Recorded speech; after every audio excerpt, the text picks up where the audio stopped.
السلام علیکم۔ الحمد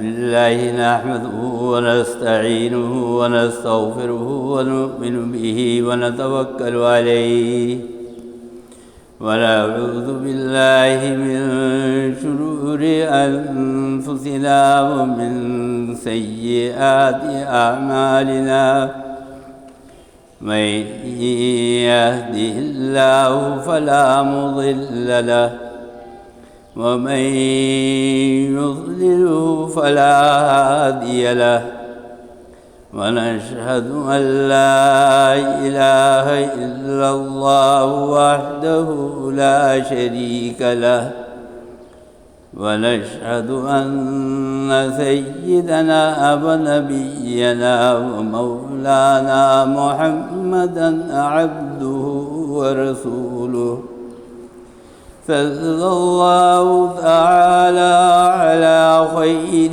خلقه محمد وآله وأصحابه أجمعين. أما بعد، فأعوذ بالله من الشيطان الرجيم. بسم الله الرحمن الرحيم.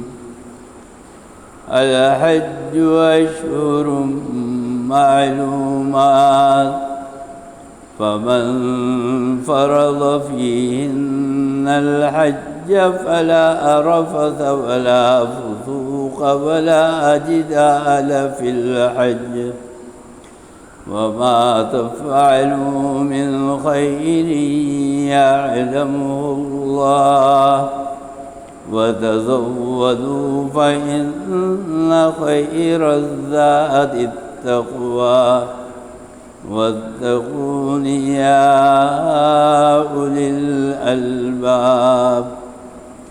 صدق الله مولانا العظيم، وصدق رسوله النبي الكريم، ونحن على ذلك من الشاهدين والشاكرين، والحمد لله رب العالمين. بزرگان محترم اور برادران عزیز،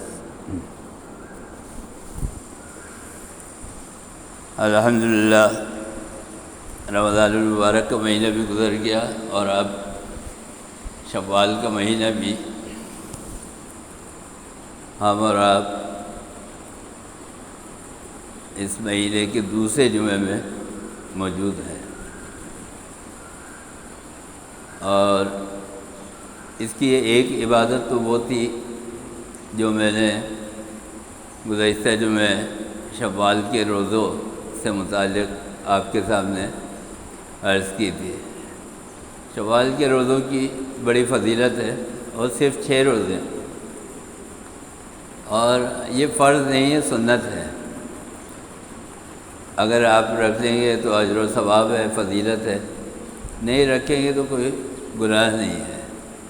اور یہ بھی میں نے عرض کیا تھا کہ جس کے رمضان کے کچھ روزے اگر چھوٹ گئے ہو تو وہ پہلے اس روزوں کی قضا کرے، اس کے بعد یہ روزے رکھے، اور یہ پورے مہینے میں کسی بھی دن 6 دنوں میں رکھے جا سکتے ہیں۔ شوال کے اندر ایک اور عبادت کا آغاز ہوتا ہے، لیکن وہ عبادت ہوتی نہیں ہے، اس کی تیاری ہوتی ہے۔ اللہ تعالیٰ نے ہمیں اور آپ کو جتنی بھی فرض عبادتیں عطا فرمائی ہیں یا سنت عبادتیں عطا فرمائی ہیں، اس کے لیے وقت مقرر کیے ہیں، اوقات متعین ہیں اس کے لیے۔ فجر کی نماز ہے، فجر میں پڑھی جاتی ہے، ظہر کی نماز ہے، ظہر میں پڑھی جاتی ہے۔ نہ ظہر کی نماز فجر میں پڑھ سکتے ہیں، نہ فجر کی نماز ظہر میں پڑھ سکتے ہیں۔ ہر چیز کا ایک وقت ہے۔ اسی طرح نماز کے لیے مسجد مقرر کر دی، اگرچہ اس کو فرض عین تو نہیں قرار دیا گیا، لیکن یہ مسجد میں نماز ادا کرنا جماعت کے ساتھ یہ اتنا ضروری ہے، سنت مؤکدہ ہے کہ حضور اکرم صلی اللہ علیہ وسلم نے فرمایا، آپ کے دور میں بعض صحابہ کسی مجبوری کی وجہ سے نہیں پہنچ سکے مسجد میں، تو آپ صلی اللہ علیہ وسلم کی خصوصیت یہ تھی کہ آپ صلی اللہ علیہ وسلم پوچھا کرتے تھے، بھئی وہ فلانا نظر نہیں آ رہا، وہ آدمی جو تھا فجر میں نہیں تھا، وہ آدمی مغرب میں نہیں تھا۔ یہ سب ہماری مسلمانوں کی اقدار تھی، جو پیغمبرانہ اقدار تھی، یہ ہم نے سب کھو دیے، چھوڑ دیے۔ صرف یہی نہیں کہ صحابہ کو پوچھتے تھے، حضور اکرم صلی اللہ علیہ وسلم ایک بھنگی تھا جو آپ کے زمانے میں آتا تھا، اس زمانے میں کچے فرش ہوتے تھے، آتا تھا جھاڑو لی اور جھاڑو لگانا، پوری مسجد میں جھاڑو لگانا، چھوٹی چھوٹی مسجدیں ہوتی تھی، بہت زیادہ بڑی بھی نہیں ہوتی، اکیلا وہ پوری مسجد میں جھاڑو لگایا کرتا۔ کافی عرصے تک وہ یہ کام کرتا رہا، اور نہ صحابہ نے پوچھا کہ بھائی تم کون ہو، تمہارا نام کیا ہے، جانتے بھی نہیں تھے، اور نہ حضور اکرم صلی اللہ علیہ وسلم نے پوچھا۔ ایک نیک کام ہے، کوئی بھی کر رہا ہے، کر سکتا ہے۔ کچھ عرصے بعد کام کرتے کرتے اچانک وہ غائب ہو گیا، مسجد میں جو جھاڑو لگاتا تھا اب جھاڑو نہیں دل رہی، کوئی اور کر دیتا، دوسرا آدمی یہ کام کر رہا تھا، لیکن وہ آدمی جو ایک عرصے سے لگا رہا تھا وہ غائب ہو گیا۔ حضور اکرم صلی اللہ علیہ وسلم نے ان سے پوچھا صحابہ کرام سے کہ وہ کہاں ہے جھاڑو لگانے والا، وہ نظر نہیں آ رہا۔ تو صحابہ نے فرمایا کہ آپ ان دنوں میں کہیں تھے گئے ہوئے، اس کا تو انتقال ہو گیا۔ حضور اکرم صلی اللہ علیہ وسلم نے فرمایا حیرت ہے تم نے مجھے بتایا نہیں، یعنی نماز پڑھتا تھا یا نہیں پڑھتا تھا، لیکن مسجد میں جھاڑو لگاتا تھا، اس کی اتنی قدر و قیمت کہ حضور اکرم صلی اللہ علیہ وسلم نے فرمایا تم نے مجھے بتایا بھی نہیں۔ صرف یہی نہیں کہا، حضور اکرم صلی اللہ علیہ وسلم نے کہا کہ اس کی قبر کا ہے، چلو مجھے بتاؤ۔ صحابہ کرام دو چار صحابہ حضور اکرم صلی اللہ علیہ وسلم کو وہاں لے گئے قبرستان، کہا حضور اکرم صلی اللہ علیہ وسلم سے کہ یہ ہے اس کی قبر۔ آپ صلی اللہ علیہ وسلم نے اس شخص کی نماز جنازہ پڑھی وہاں قبر کو، یہ اس کی فضیلت اور مقام کیا، مسجد کی ادنا سے ادنا خدمت۔ 4-5 سال کے بعد نہیں 4-5 دن کے بعد کچھ دنوں کے لیے آپ گئے ہوئے تھے، اس دوران اس کا انتقال ہو گیا، پھر جب آپ واپس آئے اور پتہ لگا تو پھر آپ قبرستان چلے گئے۔ ویسے تو نماز جنازہ تو آپ 10 سال بعد بھی پڑھ لیں، اس کو کوئی حرج نہیں، وہ ایک دعا ہے، مغفرت کی دعا ہے۔ تو حضور اکرم صلی اللہ علیہ وسلم نے نماز جنازہ پڑھی ہے اس کی وہاں قبرستان میں جا کے، یہ بہت بڑی خوش قسمتی ہے۔ فرمایا کہ نشتبد نصیب دشمن کے شبد ہلاکت غد، نشبد نصیب دشمن کے شبد ہلاکت غد، سر دوست تا سلامت کہ تو خنجر آزمائی۔ میری قسمت کے سرکار دو عالم صلی اللہ علیہ وسلم تشریف لائے اور میرے لیے مغفرت کے ہاتھ اٹھائے، اور جس کے لیے حضور اکرم صلی اللہ علیہ وسلم کے ہاتھ اٹھ گئے تو اس کی تو مغفرت ہو گئی۔ نبی اور پیغمبر کی دعا جو ہے وہ تو فوراً قبول ہوتی ہے، اس میں کوئی شک نہیں۔ ابھی ہمارے یہاں 27ویں شب میں اور تاخراتوں میں پروگرام ہو رہے تھے، بیان ہو رہے تھے، تو ایک صاحب نے یہاں کہا، ہمارے خادم کی تعریف کی، ابھی تو خیر ان کے پیچھے لگے ہوئے کہہ رہے کہ بھائی یہ صحیح کام نہیں کرتے۔ بھائی صحیح کام نہیں کرتے تو آپ ختم قرآن میں ان کو انعامات کو دیے، جوڑے دیے، پیسے دیے، یعنی ہر آدمی جو ہے بس وہ اپنے چکر میں لگا ہوا۔ تو بتایا وہاں لوگوں کو بتایا کہ یہ جو ہے یہ مسجد کے خادم یہ الاشرف کے یہ وہاں غسل خانے میں واش روم کے اندر جتنی بھی وہ ہوتی ہے اس کو صاف کرتے ہیں، واش روم کے اندر جا کے بیت الخلاء کو صاف کرتے ہیں۔ یہ کوئی معمولی بات ہے؟ ہم تو اپنے گھر کے واش روم صاف نہ کریں، گھر والوں سے بولے بھائی تم کرو، یہ تو ہمارا مزاج ہوتا ہے۔ ایک غیر آدمی کا صبح سے شام تک جتنے لوگ جاتے ہیں وہاں پہ فراغت کرتے ہیں، زیادہ سے زیادہ کوئی پانی ڈال دیتا ہوگا، بہت سارے لوگ تو یہ تکلف بھی نہیں کرتے، تو وہاں جا کے صفائی کرنا اور پورے اس کو وہ کرنا یہ بہت بڑی بات ہے۔ اور علماء نے لکھا ہے، تجربے کی بات لکھی ہے کہ جن جن لوگوں نے یہ کام کیا ان کی کبھی بینائی خراب نہیں ہوئی۔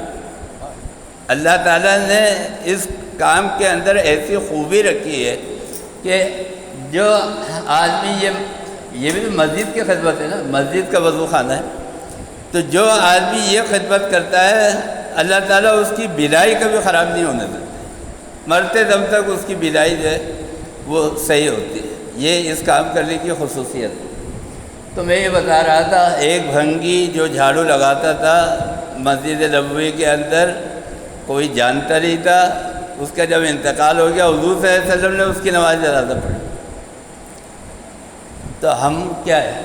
اچھا، اور دوسری بات یہ خاص طور پہ جو ہمارے محلے میں مسجد ہوتی ہے، جو قریب ترین مسجد ہوتی ہے، اس کا یہ حق ہے کہ وہاں کے لوگ جو ہے اس کا خیال رکھیں۔ ہمیں تو ہر بات کے لیے چندہ کرنا پڑتا ہے، اپیل کرنی پڑتی ہے، اعلان کرتے ہیں، بھائی آپ کی مسجد ہے، آپ آتے ہیں، آپ یہاں نماز پڑھتے ہیں، آپ کے لیے قالین بچتے ہیں، آپ کے لیے دریا بچتی ہے، آپ کے لیے چادر بچتے ہیں، آپ کے لیے پنکھے ہیں، آپ کے لیے لائٹ ہے، آپ کے لیے ہو رہے ہیں۔ کوئی امام صاحب تو آ کے یہاں نہیں رہتے مسجد، تو لہذا شرعاً، شرعی بات بتا رہا ہوں، شرعاً یہ اہل محلہ کی ذمہ داری ہے کہ کوئی بھی کام ہو، یو پی ایس کا، جنریٹر کا، اس کا پوچھا بھائی مولانا صاحب کیا بات ہے جنریٹر نہیں چل رہا، پیٹرول چاہیے تو پیٹرول منگا دیتے ہیں، فلانا یو پی ایس خراب ہے تو اس کو صحیح کرا دیتے ہیں۔ یہ ہماری ذمہ داری ہے، سب مل کے کریں، کسی ایک کے اوپر نہیں ہے کہ ایک آدمی کرے، یہ شرعاً جو ہے وہ ذمہ داری ہے۔ بہرحال میں یہ بات عرض کر رہا تھا کہ نماز ہم پڑھتے مسجد کے اندر، یہ فرض ہے، اور ایسا فرض ہے کہ یہ سنت مؤکدہ ہے، بلکہ مؤکدہ کو بھی اس کو اور زیادہ آپ تاکید کر دیں۔ کیوں؟ حضور اکرم صلی اللہ علیہ وسلم نے پوچھا بھائی وہ فلانے صحابہ نہیں آئے، وہ کچھ لوگ نظر نہیں آ رہے نماز کے اندر، جماعت میں نظر نہیں آ رہے، نماز تو پڑھتے تھے ظاہر ہے، یہ تو ساری کہ صحابہ کوئی نماز چھوڑ دیتے، جماعت میں نظر نہیں آ رہے۔ کہا کہ حضور کو کام تھا چلے گئے یا نہیں آ سکے، کوئی بیماری تھی۔ حضور اکرم صلی اللہ علیہ وسلم سخت ناراض ہوئے اور غصے سے لال پیلے ہو گئے، اور حضور اکرم صلی اللہ علیہ وسلم نے فرمایا میرا جی چاہتا ہے کہ جو آدمی جماعت سے مسجد میں آ کے نماز نہ پڑھے اس کے گھروں کو آگ لگا دو۔ اور حضرت امام ابو حنیفہ رحمۃ اللہ علیہ انہوں نے تو اور سخت موقف اختیار کیا، انہوں نے کہا کہ جو آدمی مسجد میں آ کے اچھا یہ ہمارے ساتھ ہر جگہ ہوتا ہے، معاشرے کے اندر، کسی بھی محلے کے اندر آپ مسجد، بعض لوگ ہوتے ہیں یار ہم اس لیے جماعت میں جا کے شریک نہیں ہوتے، مسجد میں نماز نہیں پڑھتے، وہاں جھگڑے بھی ہوتے ہیں، ہر آدمی جو ہے کوئی کچھ کہہ رہا ہے، کوئی کچھ کہہ رہا ہے۔ بھائی جھگڑے کچھ بھی ہے، آپ نے فرض نماز مسجد میں پڑھ لی، سنت ہے آپ گھر میں پڑھ لیں، یہ دلیل نہیں ہے۔ اللہ تعالیٰ اس بات پہ نہیں چھوڑیں گے کہ آپ نے جو ہے اس وجہ سے کہ وہاں کچھ لوگ ایسا کام کرتے تو آپ نے مسجد میں آنا چھوڑ دیا، تو پھر تو میں بھی گھر میں بیٹھا ہوں، سب گھر میں بیٹھے، تو مسجد کے اندر جماعت ہوگی؟ نہیں ہوگی۔ حضرت امام ابو حنیفہ رحمۃ اللہ علیہ نے فرمایا کہ وہ آدمی مسلمان ہی نہیں ہے جو جماعت سے نماز نہ پڑھے، الا یہ کہ کوئی عذر ہو، کوئی بہت زیادہ عذر ہے، ایسا آدمی ہے، بیمار ہے، معذور ہے، نہیں آ سکتا، وہ ایک الگ مسئلہ ہے، اس کے احکام دوسرے ہیں۔ لیکن جو آدمی صحیح ہے کسی بھی وجہ سے، وہ مسجد میں آ کے نماز پڑھے، اور مسجد میں آ کے فرض نماز پڑھے، براہ کرم سنت گھر میں پڑھے۔ کیوں؟ حضور اکرم صلی اللہ علیہ وسلم کی ایک حدیث مبارک ہے، صحیح حدیث ہے، آپ نے فرمایا اپنے گھروں کو قبرستان نہیں بناؤ۔ میں یہاں اکثر دیکھتا ہوں رمضان میں بہت زیادہ اس کا مظاہرہ ہوا، بچے آتے ہیں لوگوں کے ساتھ، اب جیسے باپ سنتیں پڑھ رہا ہے بچے نے بھی نیت باندھی، یہاں تک کہ آپ تشہد میں جب انگلی اٹھاتے ہیں نا اشہد ان لا الہ الا اللہ، آپ دیکھیں کہ بچے بھی ایسے ہی اٹھا رہے ہو، کچھ نہیں پتہ ان کو کیا ہے، بچے آپ کی نقل کرتے ہیں۔ تو آپ جیسا کریں گے بچے ویسے چلیں گے، بچوں کو جیسا آپ اٹھائیں گے بچے ویسے چلیں گے۔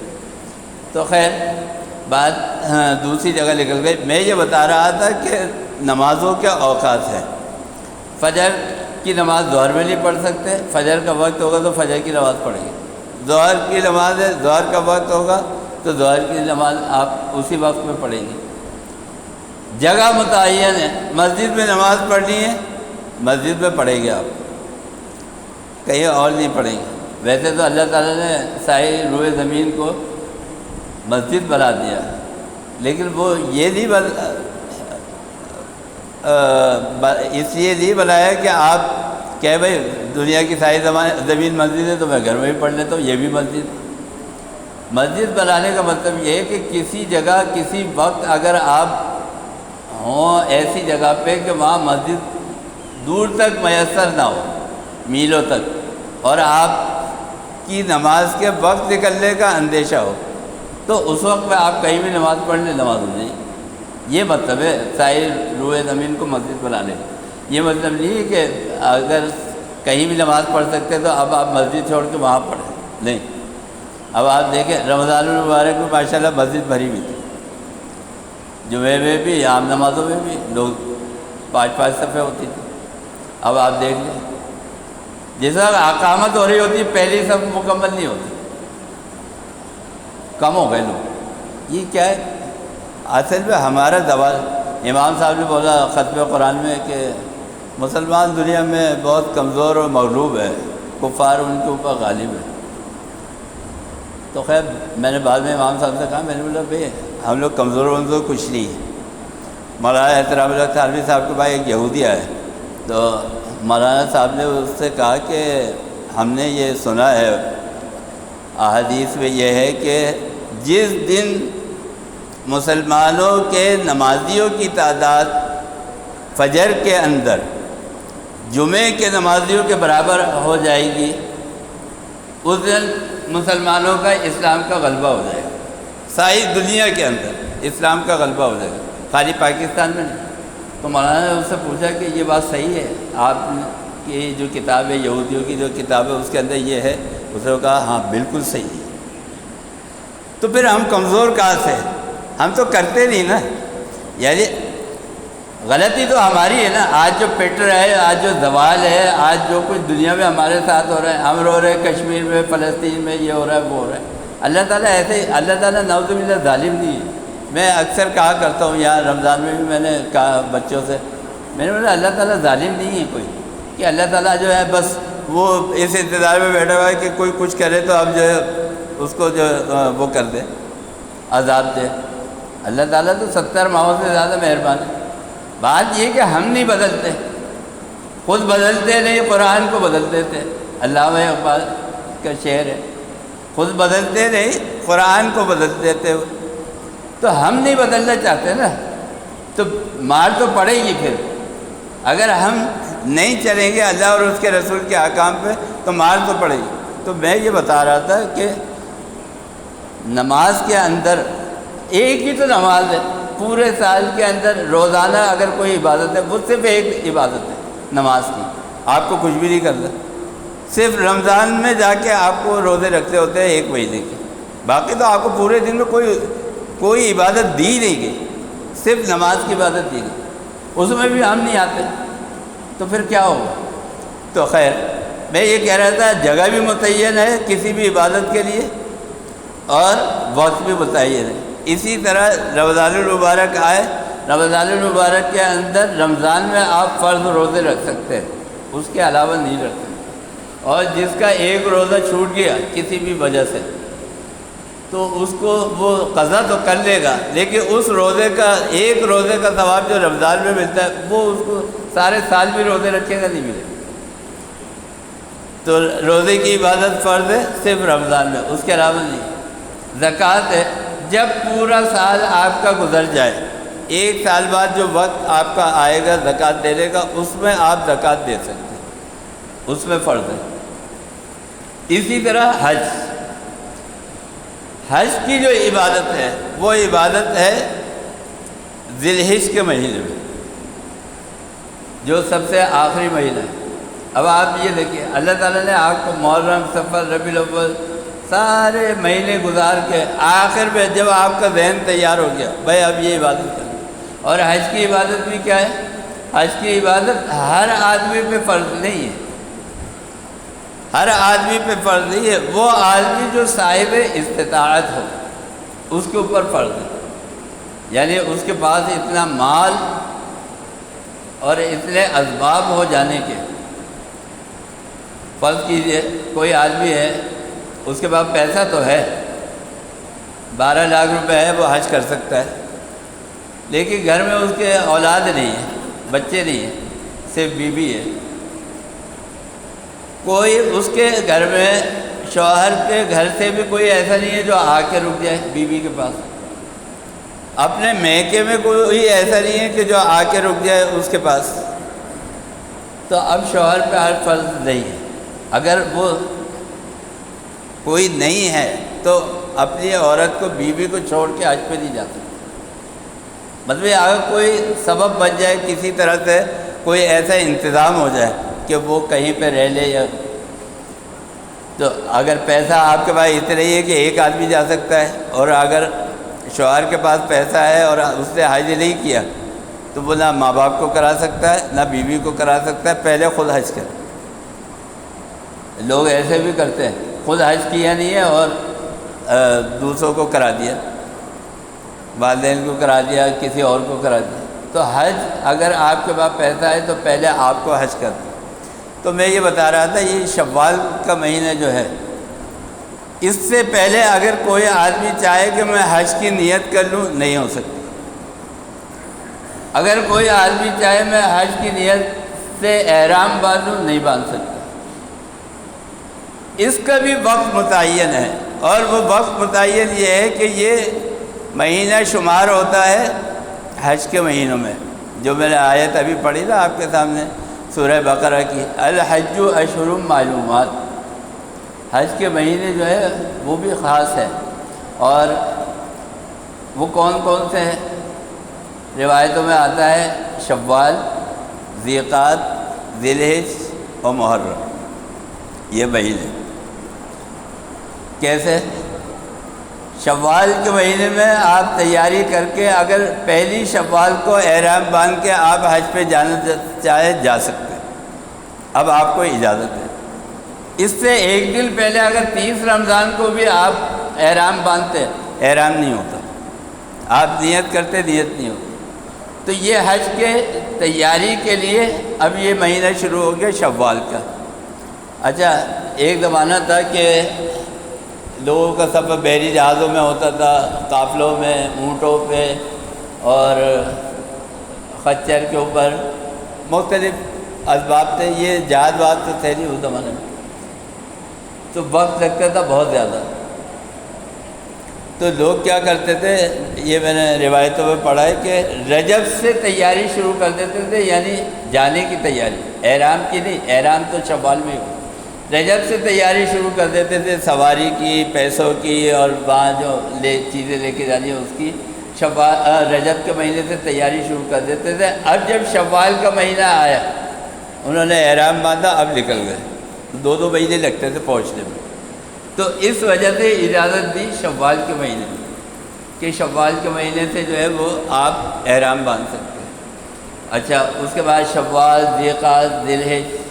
احرام باندھنے کا مطلب یہ ہے، ہم لوگ یہ سمجھتے ہیں کہ وہ تولیہ باندھ لیا، احرام کی چادر جو ہوتی ہے یا کاٹن کا احرام ہوتا ہے وہ باندھ لیا تو احرام باندھ لیا، نہیں۔ احرام کہتے اس کو ہے۔ الحمدللہ جب میں حج پہ جا رہا تھا تو مجھے مولانا صاحب نے بلا کے پورا 2 گھنٹے لیکچر دیا، سارا سمجھایا ایک ایک بات۔ تو انہوں نے بتایا کہ احرام اس کو کہتے ہیں کہ صرف چادر باندھنا نہیں، احرام کی چادر باندھ کے نیت کر لے کہ میں حج کے لیے جا رہا ہوں، یہ نیت کر لے۔ یہ نیت گھر پہ کرے گا تب، اور ایئرپورٹ پہ کرے گا تب، جدہ کے اندر کرے گا تب، جس وقت اس نے نیت کر لی۔ اب احرام کی جو پابندی ہے وہ شروع ہو گئی۔ اب اس نے بہت سارے کام جو نہیں کر لیں وہ کر لیں، اور کیا جب نیت کرے گا تو اس وقت کہے گا لبیک اللہم لبیک لبیک لا شریک لک لبیک ان الحمد والنعمت لک والملک لا شریک لک۔ ایک روایت یہ بھی آتی ہے حضور اکرم صلی اللہ علیہ وسلم کی۔ انشاءاللہ میرا ارادہ یہ ہے کہ یہ شوال کے جمعوں کے اندر دیکھیں، اب یہ تو نہیں ہے آپ کہیں گے بھائی ابھی آپ شوال میں حج کا بیان کیوں کریں؟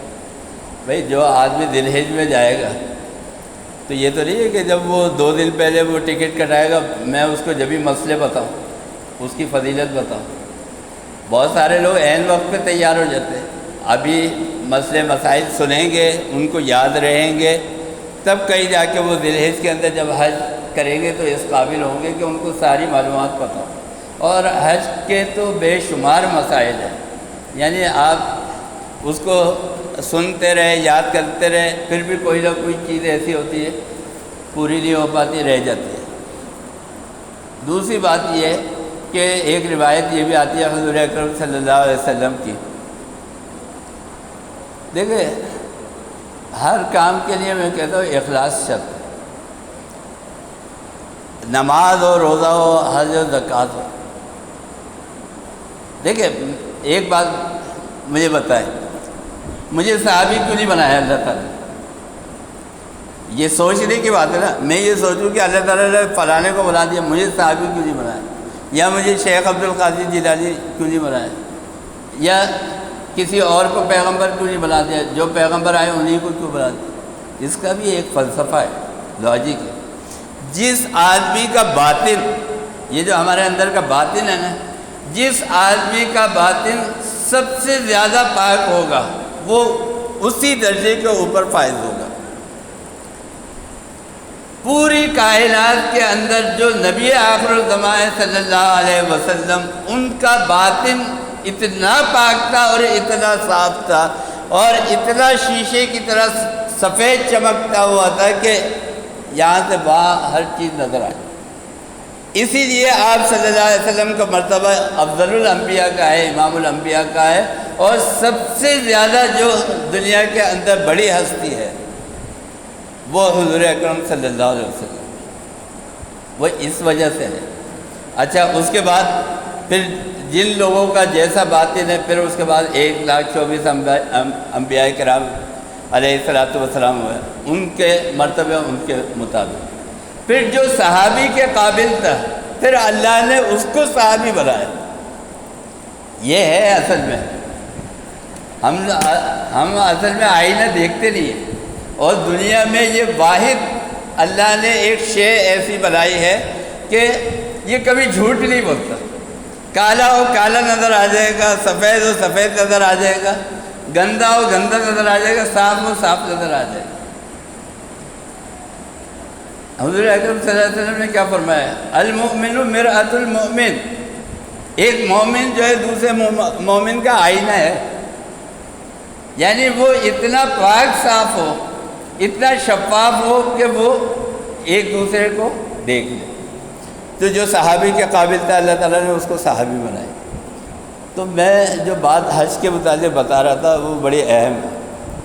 اب بہت سارے آدمی کہیں گے بھائی ہم نے حج نہیں کیا، بہت سارے آدمی نہیں کر سکے۔ کیوں نہیں کر سکے؟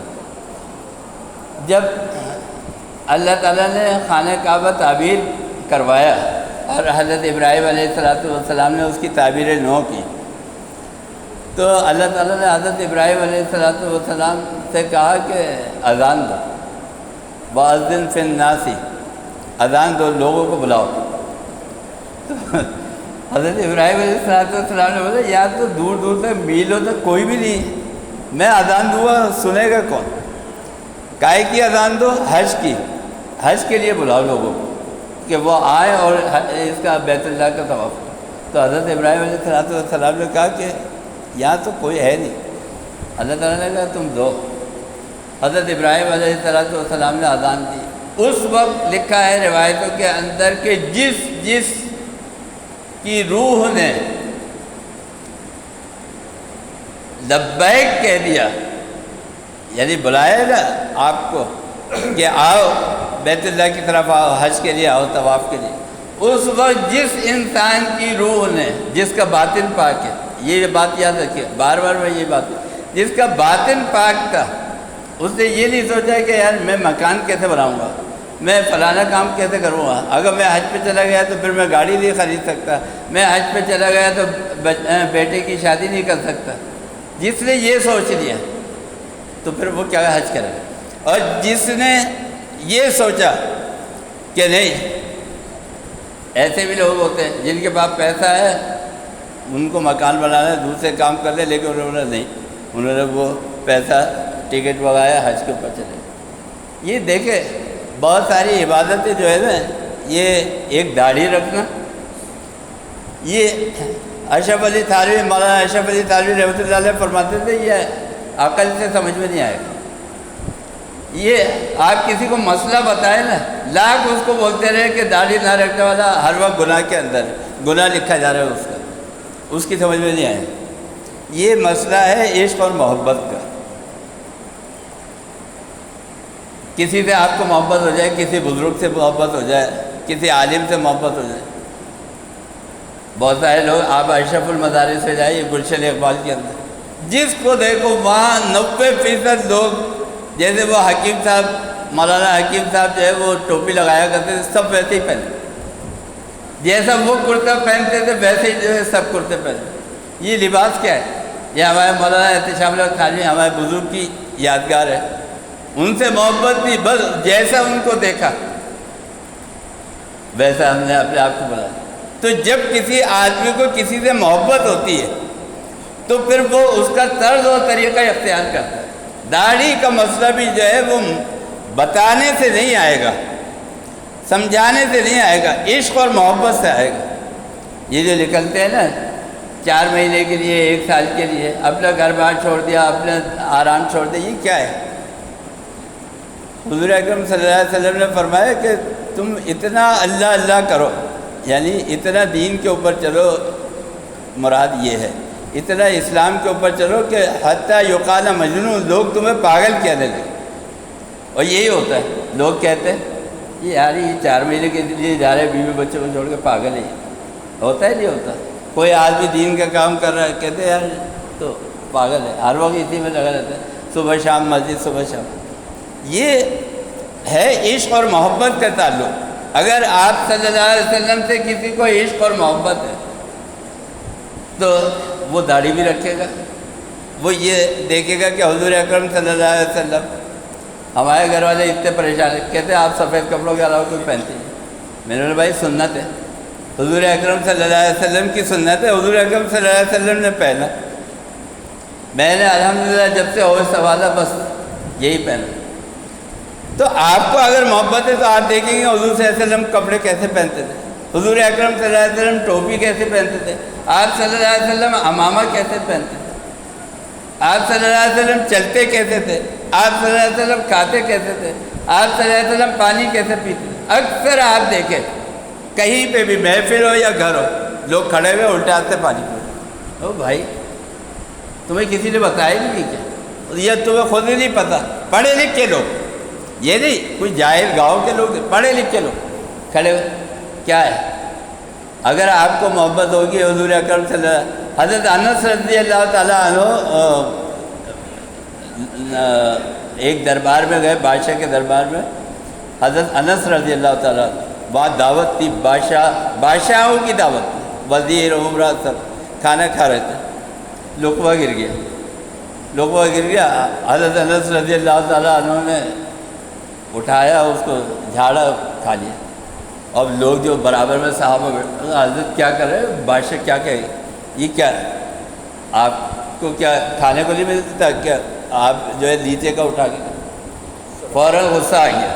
حضرت انس رضی اللہ تعالیٰ عنہ کو غصہ آ گیا، کھڑے ہو گئے اور کہا میں کیا جانوں ان شاہان اعظم کو، ان بادشاہوں کو میں کیا جانوں؟ میں نے تو دونوں جہان کے بادشاہ کو دیکھا ہے، سرکار دو عالم صلی اللہ علیہ وسلم کو، کہ جب لقمہ گر جایا کرتا تھا تو وہ اٹھا کے کھا لیا کرتا۔ تو بات یہ کہ ہمیں محبت نہیں ہے، اور جب محبت ہوگی تو پھر ہر کام جو ہے ہم حضور اکرم صلی اللہ علیہ وسلم کی سنت کے مطابق کریں گے۔ میں یہ بتا رہا تھا، یہ جو حج کی عبادت ہے جس کی تیاری کا حکم دیا گیا ہے شوال المکرم سے، اب اور آپ ارادہ تو کریں، اور یقین مانے جو لوگ حج کر چکے ہیں، جو لوگ وہاں پہ جاتے ہیں، اصل میں بات کیا ہے؟ سب سے آسان کام ہے آپ کا نماز پڑھنا، یعنی جتنی بھی عبادت ہے آپ نے بولا یار 4 فرضی تو پڑھ لیں، 2 سنت پڑھ لیں، آپ آئے مسجد کے اندر نماز پڑھ لیں، بھائی اللہ کا حکم ہے میں نے پورا کر یہ کر لیا۔ اب آپ بولے یار مسلمان تو رمضان آ گئے روزہ رکھتے، اب روزہ کیا ہے؟ روزے میں تکلیف ہے، تو صبح سے شام تک بھوکا پھر رہا ہے، اور صرف بھوکا نہیں پھر رہا، پھر یہ کہ تمام برائیوں کو چھوڑو، جو کرنے کے کام ہے وہ کرو اس کے روزے کے۔ اپنی نیند جو ہے، جو رات کو 1 بجے سو رہے تھے وہ تراویح پڑھ کے سو جاتے، بھائی سحری میں اٹھ رہے، یہ اور بات ہے، کچھ لوگ سحری تک ہی جاگتے ہیں۔ پھر اس کے بعد سحری کری، آپ کا شیڈول تھا دوپہر کو اٹھ رہے 12-1 بجے ناشتہ کر، اللہ تعالیٰ کہتے ہیں سحری میں کرو، 5 بجے آپ کو ناشتہ کرا دیا۔ میں کہتا ہوں اللہ کی شان ہے، جو آدمی 12-1 بجے سے پہلے ناشتہ نہیں کرتا تھا، اللہ تعالیٰ کہتے کرو، وہ بجائے سوچتا ہے یار 2 گھنٹے تک میں کہتا بھوکا، 10-12 گھنٹے تک بھوکا، اس کو کرا دیا۔ اس کے بعد کیا تھا؟ افطار جو ہے اس کو کہا اس ٹائم جو ہے وہ افطار کرو، کھانا وقت، ایک شیڈول بنا دیا۔ تو یہ کیا ہے؟ یہ ساری چیزیں وہ ہے کہ انسان جو ہے اس پہ آ جاتا ہے۔ اچھا اب اتنی مشقت ہے، سارا دن بھوکا رہنا، آپ لوگوں سے بولا بھائی مسلمان تو روزہ رکھو، انہوں نے بولا یار چلو رکھ لو، روزہ بھی رکھ لیا، نماز بھی پڑھ لی، روزہ بھی رکھ لیا، نماز آسان تھی، روزہ تھوڑا مشکل تھا، چلو یہ بھی رکھ۔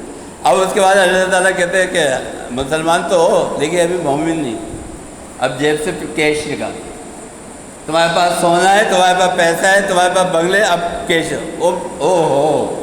آپ کسی کو بولے بھائی مسجد میں 10 روپے دے، بولے گا یار میں تو ابھی بہت کام، پیسہ نکالنا مشکل۔ اللہ تعالیٰ کہہ رہے اکثر خواتین سے میری جنگ ہوتی ہے، وہ کہتی ہے بھائی ہمارے پاس تو پیسے نہیں، ہم زکوٰۃ کہاں سے دیں، ہمارے شوہر دیں گے۔ میں نے شوہر کے اوپر تھوڑی فرض ہے، آپ کے اوپر فرض ہے، آپ دو۔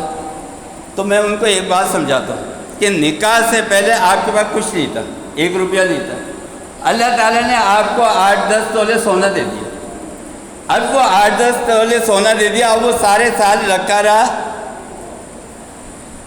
آج کے تو ریٹ بڑھ رہے ہیں نا سونے کے، وہ سارے سال رکھا رہا، اب جب اس کے ریٹ بڑھ گئے، منافع بھی اس میں لگ گیا، اب اللہ تعالیٰ کہتے ہیں 2.5% دے دو، اب آپ کہتے ہیں میرے پاس پیسے نہیں، تو پیسہ نکالنا مشکل ہے۔ تو اللہ تعالیٰ نے کہا کہ اب دیکھیں گے اب کون، اب ہے ہی یہ مسلمان، تو اب آپ سے پیسے نکلوائے۔ اچھا اب آپ نے بولا یار چلو پیسے بھی دو، اللہ تعالیٰ نے کہا نماز بھی پڑھ لو، روزہ بھی رکھ لو، پیسے بھی دو۔ اس کے بعد ابھی آپ مومن نہیں، اب مومن کب ہو؟ حج کا دور آ گیا، اب آپ کے پاس پیسے، اب آپ کہہ رہے ہیں یار مجھے گھر بنانا ہے، مجھے گاڑی لینی ہے، مجھے بچوں کی شادی کرنی ہے، مجھے یہ کرنا ہے، میں 10 کام، حج کے اوپر نہیں جانا۔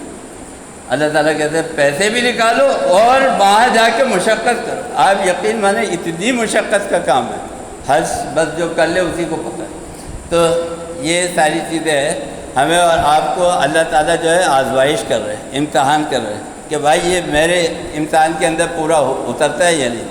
اللہ تعالیٰ ہمیں اور آپ کو سب کو حرمین کی حاضری نصیب فرمائے۔ اللہم ارنا الحق حقا وارزقنا اتباعہ وارنا الباطل باطلا وارزقنا اجتنابہ۔